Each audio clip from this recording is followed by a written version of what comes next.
Hey everyone, wanted to thank you once again for taking the time to watch this webinar.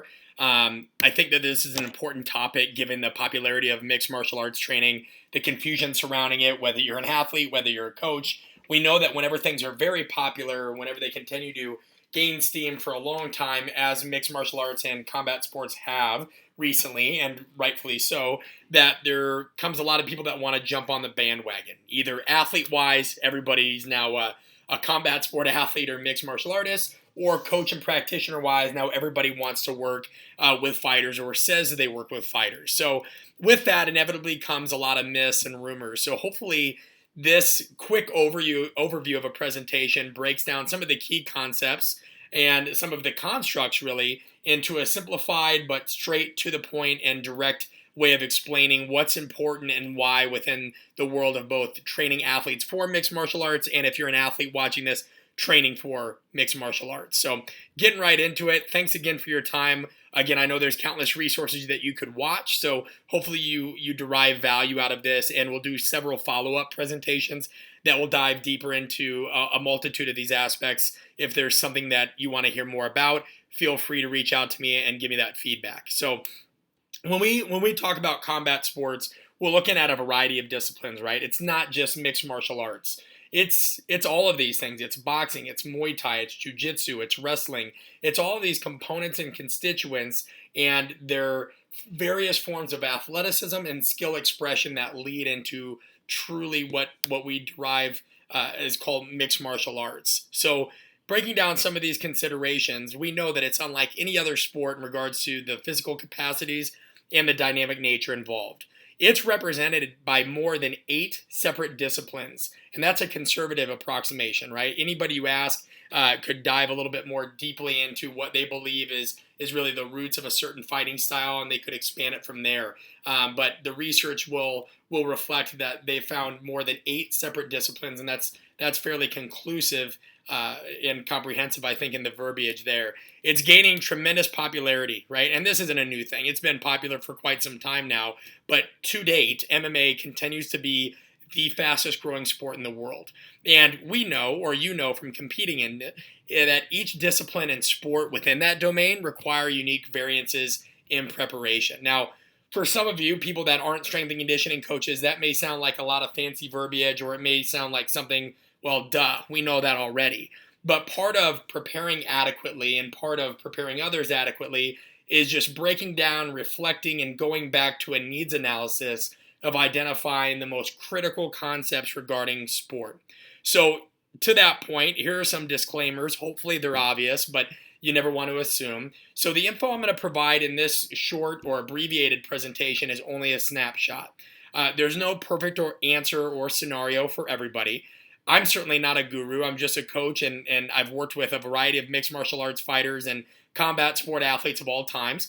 And I'm trying to share this to help, because I realize that if folks that have actually worked with fighters or have the necessary science background don't speak up, don't share, then we're basically relinquishing all power to people that just want to spread rumors and share a bunch of fluff products and things that confuse people and are really good at just robbing them of their money, to be honest with you.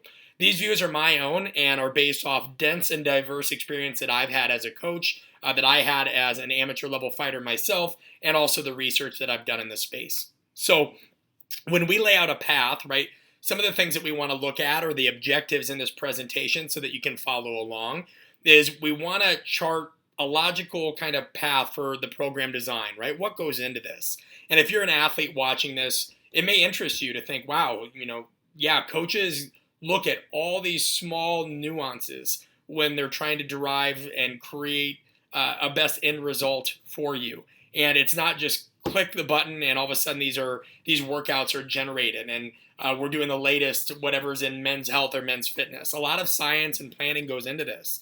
And that science and planning is a big part of, all right, what are your needs currently as an athlete, as a fighter? Do you have different imbalances, asymmetries? What are your weaknesses and your strengths?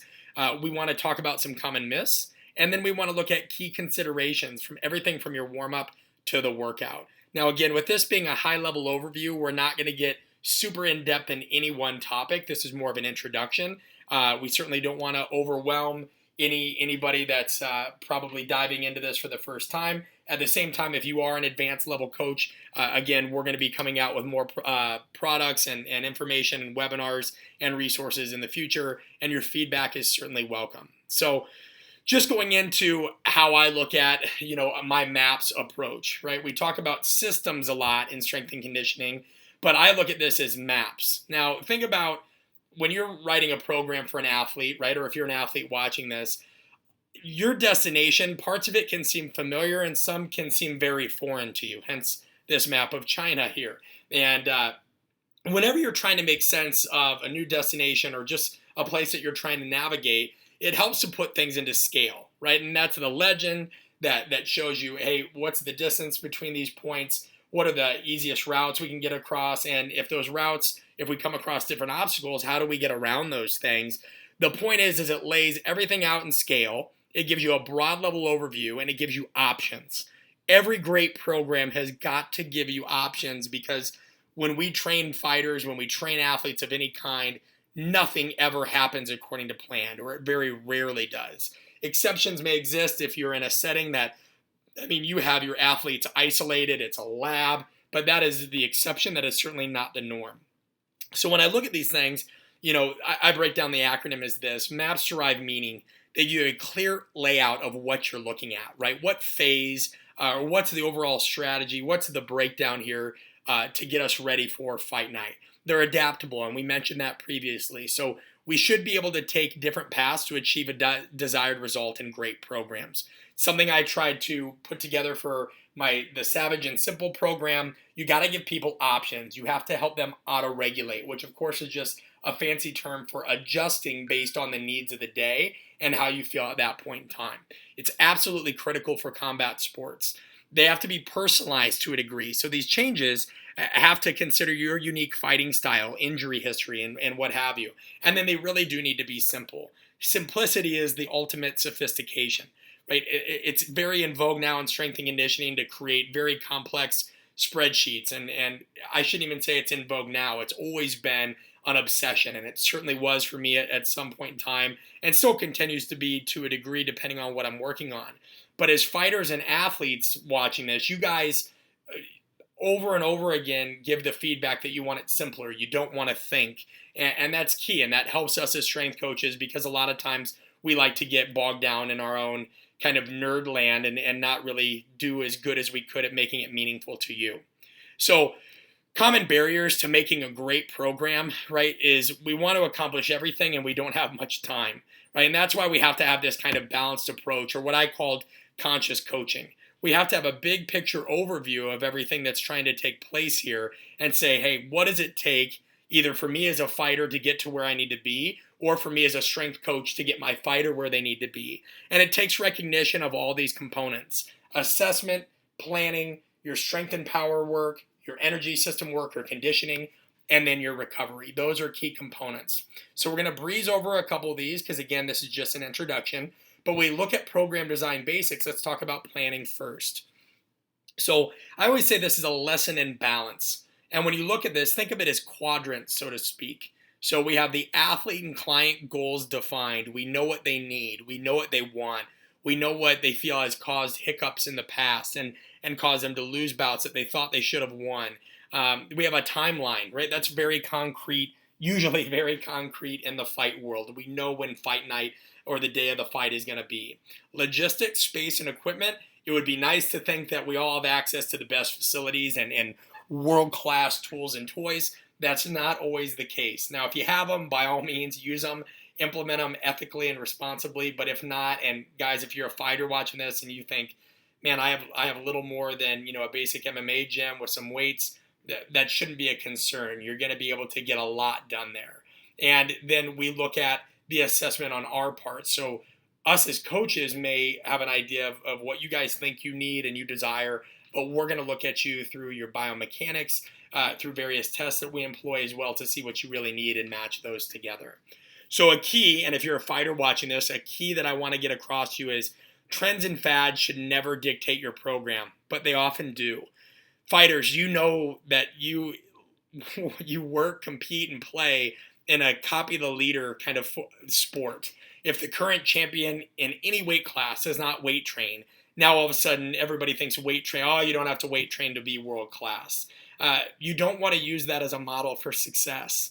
There are people in every walk of life, in every profession, however you want to categorize it, that get by as exceptions and are not the rule. Just because somebody gets away with something does not mean that that's the path that you should follow. Great training and training based on science gives you an edge. It gives you an edge. Not everybody's physical capabilities are matched, right? All things are not equal in the world of sport, and you need sound training to manage your resources. Now, this one's more for the strength coaches, but one thing that we need to remember is it doesn't need to be complicated in order to be effective. And even if you're a fighter that's looking at this and you're more interested, Google this article. This is a tremendous article that gives you guys more understanding and more of a framework as to how us as strength and conditioning coaches view your world and how we have to really balance everything out to make sure that we have a plan for you. Just like you have a fight plan with your MMA coach, with everybody that helps you technically and tactically, we have to have a plan for you from your physical conditioning, right? And a prime example of it not needing to be complicated, guys, some of the best fighters in the world do the simplest training methods. Now, this isn't saying that Chuck Liddell just trained by doing goblet squats. Chuck and other fighters like Chuck do a lot of different things, right? And they'll do heavy deadlifts, trap bar variations. They'll do different squatting variations where they can use more load. Some of them will use weightlifting derivatives of this, the clean, the snatch, the jerk. We will use every technique that we can or that's appropriate for the fighter's body at that point in time in order to overload that system. And guys, fighters, just like when you get beat or thrown around by a more experienced fighter for the first time, that's very similar to what happens when you start training with methods that you've never really used before. It doesn't have to be some crazy high intensity circuit. It just needs to be some basic challenging exercises overloaded in a way that your body has to do what we call super compensation, right? So it meets a stimulus that it's never dealt with before. There's this alarm phase, and then with proper sleep and nutrition, you guys recover and you're stronger and more powerful. Notice I didn't say bigger. Getting bigger, guys, is not a matter of lifting weights. If lifting weights automatically made people bigger, you would have scrawny high school kids all over the world that are wasting their time spending 3 hours in the gym looking like Hulks instead of wire hangers. You can train all you want. If you're not eating adequately, you're not going to gain or maintain your weight. So you have to get rid of this fear that just strength training is absolutely going to make you big and bulky. It's not the case, and there's research that backs that. So hallmarks of a great planning process, whether you're looking at a fight plan or for us as coaches that are looking at your guys' world, is we have to understand your world. And I was lucky here where I got to compete in the sport for a while, not mixed martial arts specifically, but boxing. I did it at a Golden Gloves level. It was a great way to learn what it takes to be in the ring, to compete, to deal with the stiffness and soreness of sparring, and then try to still do your road work. And then my strength and conditioning work. Having worked with other fighters, making sure I attended their sessions and am as involved as I can respectfully. It's written in pencil, not pen, meaning we want to adjust with you. The fighter, you guys are never going to dictate the session outright, but we need to be able to adjust it. And coaches, you need to make sure that you're allowing them to adjust it. You need to listen to them.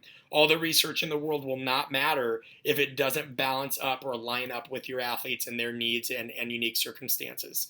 So we've got to look big picture to small picture. And you guys notice that when fighters, if you're looking at an opponent and you're going to kind of get a big picture overview of what's their fighting style, what are they about, what's their personality, and then you start to hone in on the little things. What makes them great as a fighter? What are their weaknesses? What can you target in on? We've got to communicate well, and of course, we always need to include plan B and C scenarios because things will not go as planned. So putting the shoe on the other foot, I think it's incredibly important for us as coaches to practice the craft, get involved with it. Long-term planning. Athletes, fighters, if you're looking at this, don't get overwhelmed. This is just a typical spreadsheet that coaches will put together to try to help align everything with your training up to fight night. Yes, it can be this complicated. But to us, it's simply matching up low-intensity sessions, high-intensity sessions, moderate-intensity sessions, everything we need to do around your fight schedule. And guys, this is just an example here. So now going to phase breakdowns, coaches, this is where we try to focus on what we can do to best prepare the fighter. Right now, don't focus on the small nuances of this. This is just how I outline my plan, and a lot of it is what went into Savage and Simple. So we want to think of what phase are we in, what's the goal, how are we addressing mobility, stability work, our plyometrics, our med-ball work, our strength training work, and our conditioning. We break these things down in order to make sure that fighters are ready to go when they need to perform at their best. We'll look at this in a weekly breakdown, so we'll match everything around, hey, what are you guys going to do with sparring, your technical, tactical sessions, again, everything that went into Savage and Simple and the planning there. And then, guys, that's the daily breakdown. Now, here's where we actually implement it. So all those things go from big picture to small picture so that we can tailor it to your needs and make sure we can adjust on the fly. So looking at this, if you're a fighter, to help you speak more of our language, some of the training interventions we employed in Savage and Simple, your strength and power training, how that helps you is, well, one, enhanced durability. Durability is just as it sounds. It's your ability to be more resistant to injury. Now, of course, injuries are going to happen regardless, especially in a combat and collision sport. But when you guys are stronger and you have stronger tissues, specifically muscles, you're going to be able to better stabilize joints. You're going to have more protection for ligaments and other structures. It's you're helping increase that body armor because of the massive breakdown you guys really expose yourself to daily. But not only the durability piece, when you're stronger guys, you're going to have more force production with your chokes and your strikes and more rapid or force production, what we call a higher rate of force development. Your mobility work, guys, that helps your movement skills, right? That's your ability to move fluidly and efficiently around the octagon. And when you're able to do that, you waste less energy. When you waste less energy, you're more resilient to gassing out. Everything is about this symphonic, very harmonic kind of dance. And when you're fighting, everybody always thinks it's about just ultimate aggression and being tense. That's what outsiders view it as.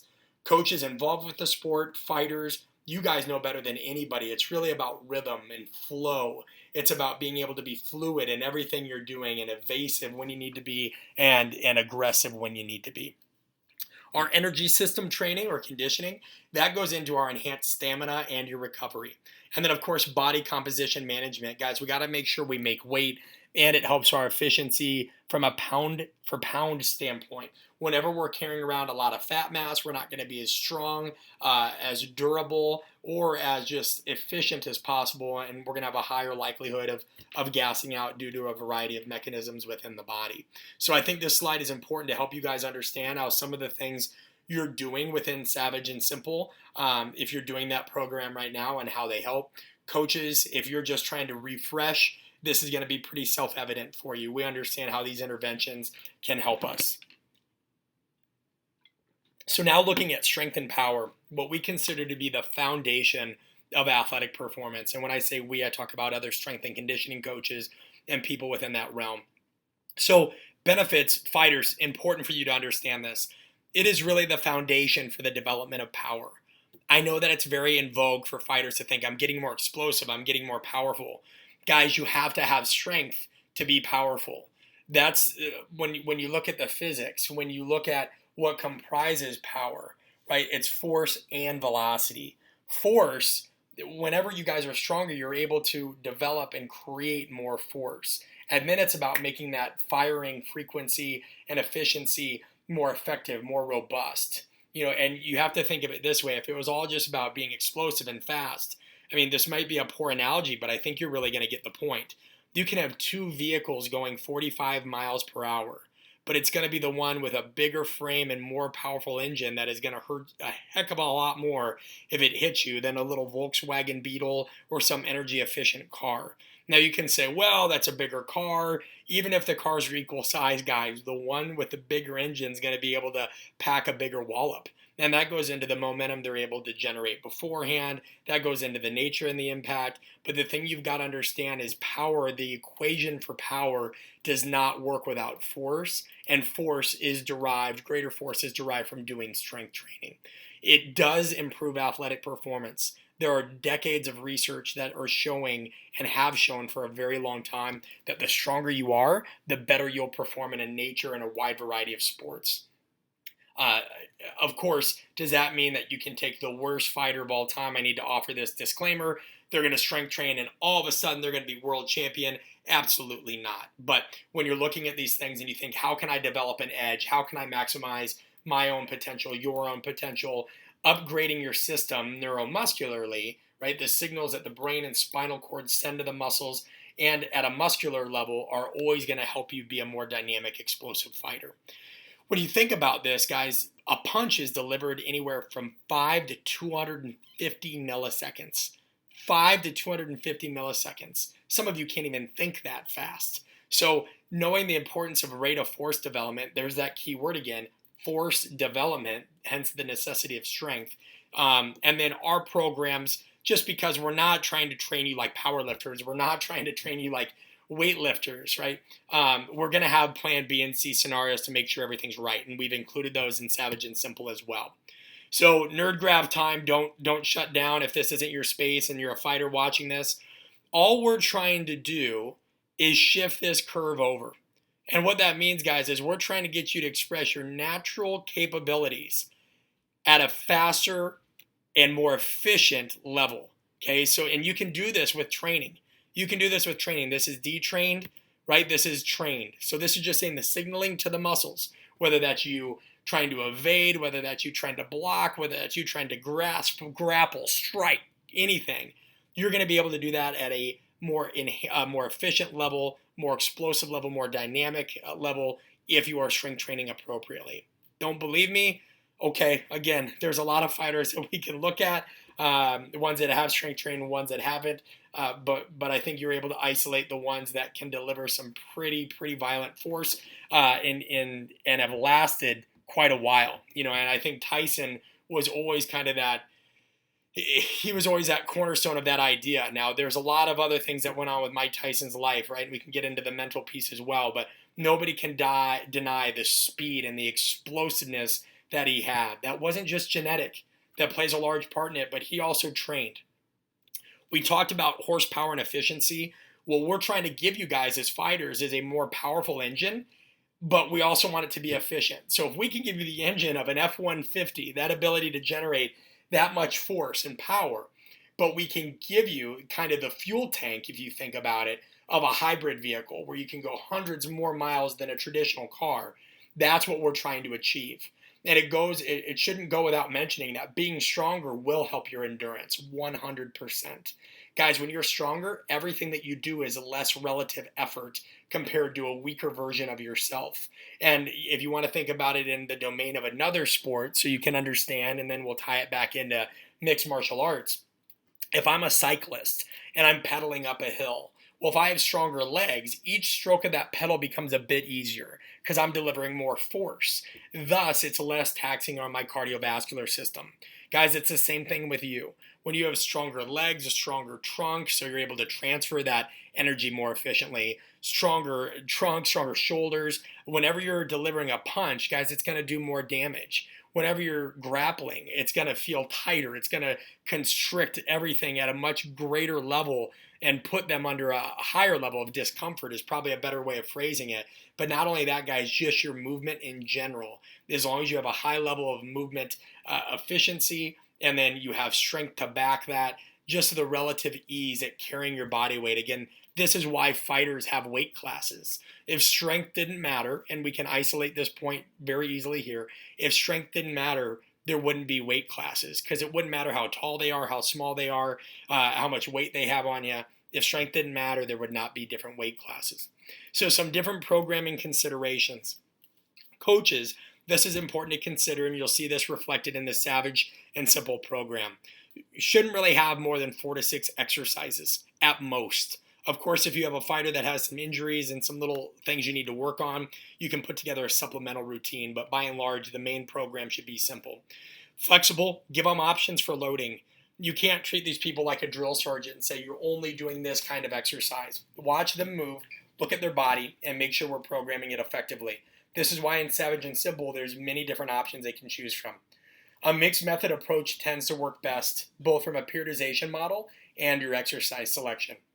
Meaning there's going to be times coaches, strength coaches in particular, we're going to use old-fashioned linear periodization. Also going to be times where we're going to have to go more towards that undulating routine. Shoot, guys, there's going to be times where we're taking undulating to the point of a modified conjugate. Fighters, all those fancy terms mean for you is how we lay out the week and how we outline each workout. It's really not a term that you need to be that concerned with. There shouldn't be any dogma. We've talked about that enough. And then when we look at these things, we always want to look at how the body moves. Push, pull, squat, lunge, hinge, throw, jump. There's no body part training. And if you're not a strength and conditioning coach, or you're a fighter, or even if you're a beginning coach, if you're a high school wrestling coach, anything like that, make sure that you guys are not following routines that are predicated on body parts, arms, legs, back, biceps, which of course would be arms, shoulders, anything like that. It's not how we express things in the world of sport.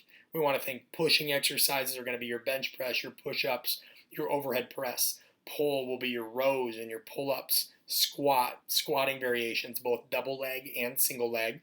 Lunge, forward lunge, side lunge, back lunge, rotational lunge. Hinges are kettlebell swings, RDLs, and deadlift variations. Throws are things that we do with med balls, and then jumps are, box jumps and things of that nature, and even lead into some plyometric variations. So now when we look at our energy systems or conditioning, fighters, this is the take-home point for you. The most dangerous phrase in the language is we've always done it this way. And this is dangerous for you guys. Again, you can't do the follow the leader kind of format. You also can't think that, hey, I fight 5-minute rounds, so all my conditioning needs to be 5-minute rounds. Guys, here's something for you to consider. Your body will only adapt to something when it's not used to it, when it's a relatively novel stimulus or a stimulus that's been progressed. So if you fight in the ring or in the octagon, you're always doing 5-minute rounds, and then your conditioning is 5-minute rounds, and then your strength training is these 5-minute rounds, and you're doing this to kind of acclimate your body. Really what you're doing, or what you're putting yourself at risk of doing, is overtraining. And you need to be cautious with that because you're constantly exposing yourself to that stimulus over and over again and nothing novel. So imagine this, if that doesn't quite make sense to you. Imagine you are taking your hand as you're listening to this webinar and you're rubbing it against your desk or your floor, your chair, the arm of your chair, wherever you're sitting. But imagine that arm of your chair, the floor, the desk, or what have you, is the coarsest sandpaper you could find. Now, if you just rub your hand against that periodically and then you stop, by and large, you're just going to develop a callus from doing that continuously. But if you continue to do that again and again and again and again, of course, what's going to happen to your hand? It's going to be raw. It's going to be bleeding. Same thing happens in training preparation. If you do not give yourself adequate rest, recovery, or even strategic variation in your training, guys, then you're going down a very dangerous path. So you have to make sure that you don't keep chasing the nature of your sport. We need to be able to isolate and innervate and even integrate these different energy systems so that they work well together. So when we're talking energy systems, just look at the far left here. If you're a fighter looking at this, or a high school coach, or a strength and conditioning coach beginning your journey, more advanced S&C coaches, you guys, this is very familiar to you, okay? So just bear with me. But guys, we have 3 primary energy systems, and the names will change, right? People will call them different things based on the textbook, based on their schooling and their own background, but by and large, it boils down to what we call the phosphagen energy system. So this is our immediate source of energy. So boom, a 3 to 6 second burst, guys, even a 1 to 5 second burst. Anything that is at the utmost of intensity is when you're going to be using this. Think of it as your credit card. It's very quick and easy to swipe. And glycolysis, this is our anaerobic, and this is a primary one that you guys use within mixed martial arts. So this provides ATP, which is the muscle's energy source or currency, really, at a fast duration, but can't be sustained. Right now, these are bouts that really go from 6 to 30 seconds of intense exercise, depending on what literature you guys read. And this is more inclined to be for your grappling, maintaining, controlling position, your tie-ups, positional changes, and longer duration striking. Think of that as cash in your wallet. Okay, so it's not as quick and easy to swipe as the credit card, which is that phosphagen energy system, but we can take it out pretty quick and get rid of it. Now, guys, we have our oxidative or aerobic system. Now, this provides currency for that muscle tissue at a relatively slower rate, but it can be sustained for a much longer duration. So this is your 2 minutes to several hours type energy system. This is used in recovery between anaerobic bursts while you're circling an opponent, the latter stages of a round, and guys, even during the rest between rounds. This is like your salary. This funds every other aspect of those energy systems. And you have to think of these as, if you don't want to, if the currency analogy, the credit card, doesn't resonate with you, you can think of them as dimmer switches on light bulbs or on light switches. So you're never just going to use one of these. Yes, mixed martial arts can primarily draw upon glycolysis and oxidative, or that anaerobic and aerobic pathway. But you guys are still going to use that short burst energy system as well. And when you use the phosphagen energy system, or sometimes what we refer to as the ATP PC system, you're still going to be using some aerobic. So you need to understand that these things never really turn off. They're just dimmer switches. They're always there kind of hovering in the background. Here's a primary example of kind of, if you're more of a visual person, of how I kind of laid those out. So that oxidative or aerobic, that's my pay stub that summarizes my salary or monthly payments. Glycolytic is like cash. That's my immediate anaerobic, so 6 to 30 seconds. And then the ATP PC system is back to the first one we see here, that phosphagen system, and we can swipe that card quickly. So when we look at programming considerations, I'm going to lay these out for you in case you're taking notes. I don't want to go too quickly. I want to give you a chance to look at it. It's got to align with your fighting style, right? So if you're primarily use a lot of wrestling within your mixed martial arts strategy, that's going to change things a little bit, hence a little bit, right? And if you're more striking oriented, there's going to be some adaptations as well. But the bottom line is we never want to neglect any of those energy systems, because you're only going to be as strong as your weakest link within, and you are certainly going to have to draw upon all of those. Less is more. Guys, you shouldn't try to kill yourself in the gym. And this is something I've seen a lot working with fighters. And if you ask other coaches who are well known for working with fighters, they'll tell you the same thing. That, you guys are such animals. You're a different beast. And I know you never want to give up. But by and large, you guys pushing yourself always to the limit in the weight room or during conditioning can sometimes put you in a hole in sparring and your technical tactical work. What we're gearing towards is minimal effective dose. If you think of it this way, and high school coaches, this goes for you guys as well as you're communicating this to your athletes. If somebody's got a headache, you don't give them a whole bottle of painkillers, right? They may take one, they may take two, and then you follow the dosage. You don't take more than you have to. Same thing with training. You would be surprised at how little it takes to truly get the body to respond. So with that in mind, we want to mix both impact and non-impact strategies together. Shuttle runs, watt bike, VersaClimber, stations, recovery runs. This gives you the best options really that you can utilize in order to be able to mitigate or decrease the amount of undesired kind of results from just constant breakdown. If we're always running outside, we're always doing shuttles, we're always doing sprints, a lot of breakdown can occur. So that's where, relatively low or non-impact methods like the VersaClimber, ski ergometers, watt bikes, ropes, and what have you can play a role. And please don't be that guy that puts on a gas mask or the oxygen deprivation mask when you do these things. That's a whole nother presentation. Coaches, measure and monitor the best you can, whether that's, heart rate, HRV, what we call rate of perceived exertion, watts or what have you. Have a conversation with your athletes, get an idea and a scale, give them objective and even subjective feedback measures that you guys can use to monitor a session. One quick point, before we go on to recovery, you'll notice in the Savage and Simple program, if you've taken a look at that, we offer a wide menu of energy system options. Now that's because there's no way I would ever be egotistical enough to imagine that I could write you guys a program that, one, answers all your questions, and two, is perfect for every scenario. So what I tried doing was giving you different menu items, different things that you can choose from and alternate on different days. So even if you're a high school kid that, you're in a small town in Iowa and you maybe got a high school with no air conditioning and a field that you can run in and rusted weights, you feel like you guys have what you need. At the same time, if you're a top-level competitor, just signed a contract with the UFC or Bellator, and you actually have access to some great stuff, there's going to be some things there for you as well. But I didn't want to alienate there. Recovery, I know that can send shudders up a lot of people's spine, right? Recovery is about sustainability. So we want to make sure that you guys are using adequate, strategies, whether that's soft tissue work, massage, rolling. There's a lot of research being done on this area, so it's not a cure-all. But what a lot of these things do is they address everything from tension and neurosignaling. They promote blood flow in some cases. They can help reduce delayed onset muscle soreness that occurs from workouts.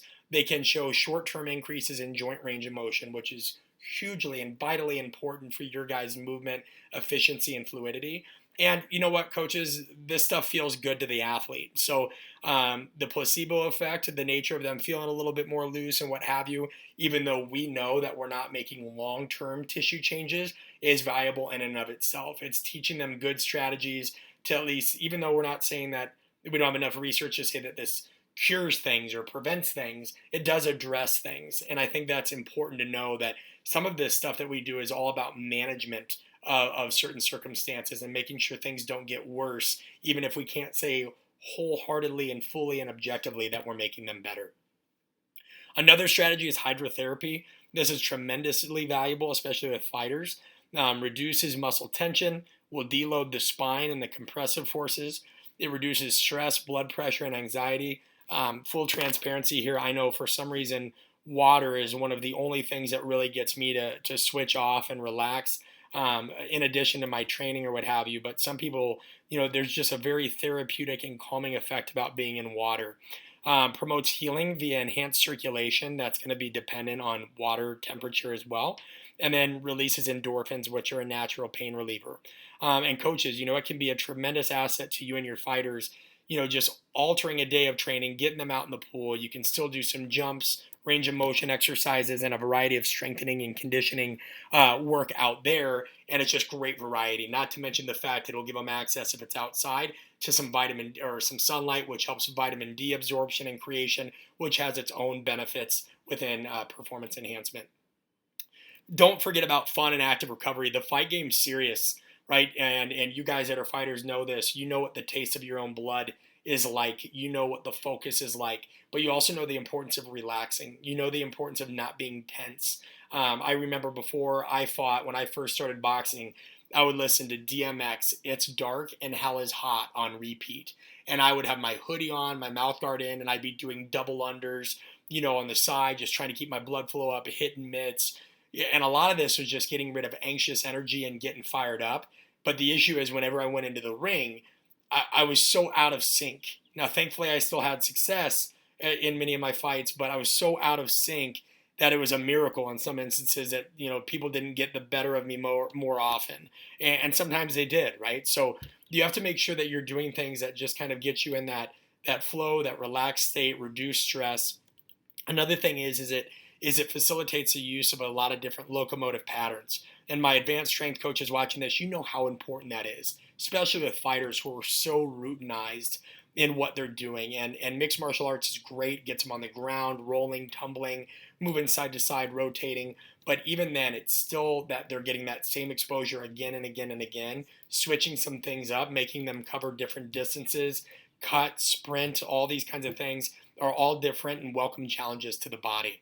They promote joy and happiness via the break in the normal routine. And then, guys, the most important thing, coaches, is, I can't say most important, I'm sorry, but a very important piece is it provides a creative alternative for conditioning. And that's huge when it comes to weight management and some of our movement skill work. It gets these guys out of the rut of feeling like they got to do the same thing every day. Sleep. I don't think that there's any greater enhancement in sports science research or just the research of performance in the past decade than that of sleep, and showing what it can do to facilitate enhanced performance gains or augmented performance gains.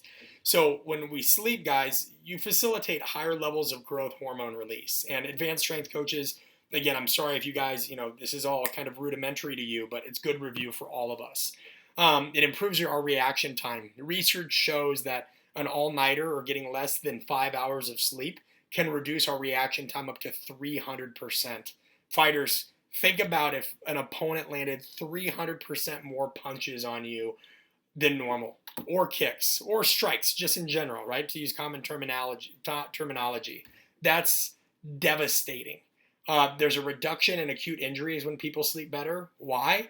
Well, when we have enhanced awareness and proprioception, what happens is that helps us maintain and improve our movement quality. And as you saw from the above point, that improved reaction time. It enhances our motor skill acquisition. Fighters, all that means to you is that when you guys do these sessions where you're acquiring new skills, you're learning new techniques and tactics and strategies, you're actually more likely to retain those. It helps the memorization process. Enhances mood state, and then will also help protein synthesis and healing. Fighters, high school coaches, non-strength and conditioning professionals, think of that as what happens to Wolverine in the X-Men movies. He's able to heal. Protein synthesis is how our body builds tissue or repairs damaged tissue. So guys, taking a look at this, you can see that the closing thoughts is it's all about balance, and that's the nature of the Savage and Simple program that myself and Corey Beasley put together. That's the nature of how I look at training and organizing sessions for my fighters. Is we've got to comprise the physical, the psychological, and the cultural elements. Of course, those spanning from knowing and understanding the sport, addressing the athlete's needs, and then making sure we put together sound programming. If you guys want more info, you can reach out to me here on email. Social media, I try to be very active on Twitter and Instagram at coach_Brett B. You can learn more about my book and my philosophy towards coaching at consciouscoachingbook.com. There's plenty of downloads and things that you can do to take an early look at the book and get an idea if it's something that you'd be interested in reading. And then you also can, of course, see the reviews or purchase it on Amazon.com. I think it's $9 on Kindle, and it's getting cheaper every day on the paperback version. So hopefully this provides a good overview for you guys, no matter what your ability or your level of experience is, whether you're a PhD candidate, it might be a good refresher. If you've never heard of this stuff in your life as an athlete, it's a great resource for you to get more interested into some things and dive deeper. And then hopefully if there's any coaches at the high school level or just private level that want some more resources, we can dig in there as well. Thanks again for your time. Hope you enjoy this. And if you haven't checked out Savage and Simple yet, I would implore you to do so. We put a lot of time behind it. We think it's going to help a lot of people, and we really tried making it accessible to everyone. Thanks again, guys.